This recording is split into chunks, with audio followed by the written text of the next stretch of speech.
বাড়িতেই যদি এত সুন্দর নরম নান রুটি বানানো যায় তাহলে আর বাইরে থেকে কেন খেতে হবে। তো বাড়িতে আমি কিভাবে নান রুটি বানিয়েছিলাম সেই রেসিপিটাই আজকে তোমাদের সঙ্গে শেয়ার করব। এর জন্য আমি এখানে নিয়েছিলাম আটা, তোমরা চাইলে ময়দাও নিতে পারো, কিন্তু আমার ঘরে আটাটাই সবসময় থাকে, তাই আমি এটা দিয়েই চেষ্টা করেছিলাম। এর ভিতর দিয়েছিলাম লবণ আর একটু চিনি, আর 1 চামচের একটু বেশি পরিমাণ ইস্ট দিয়ে ভালো করে নেড়ে এরপরে এটাকে একটু কুসুম গরম জল দিয়ে, হালকা কুসুম গরম জল দিয়ে একটা ডো তৈরি করতে হবে।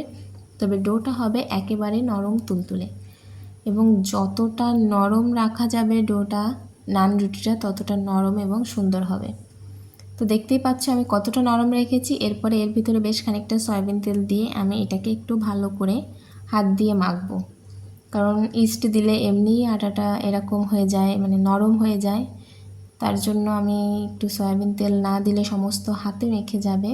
তোমরা চাইলে বাটার বা ঘি ব্যবহার করতে পারো তোমরা চাইলে, কিন্তু আমি সয়াবিন তেলই ব্যবহার করেছি। এরপর এটাকে একটু ভালো করে নেড়েচেড়ে উপর দিয়ে আরেকটু সয়াবিন তেল মাখিয়ে এটাকে 30-40 মিনিটের মতো ঢেকে রেখে দেবো।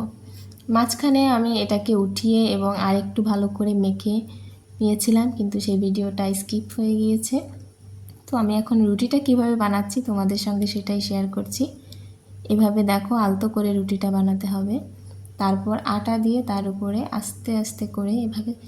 এই আটার দলাটা এতটাই নরম হয় যে এটা হাত দিয়েই চাপলে হয়ে যায়, খুব বেশি জোরে এটা দিয়ে মানে বেলা লাগে না আর কি। তো আমি এটাকে খুব আলতো করে বেলে নেব, জাস্ট শুধু উপরে বেলনিটা উপরে একটু নাড়ালেই হবে, এতটাই তুলতুলে নরম। দেখতেই পাচ্ছ এটা শুধুমাত্র একটু হাত দিয়ে চাপলেও অনেক সময় হয়ে যায়, তবে শেপটা একটু ভালো আনার জন্য আমি আস্তে করে উপর দিয়ে একটু বেলে নেব। খুবই নরম রুটিটা। এই রুটিটা বানানোর সময় এরকম যতটা বেশি নরম হবে খেতে কিন্তু ততটা ভালো লাগবে, আর ফুলবেও ভালো, রুটিটাও নরম হবে।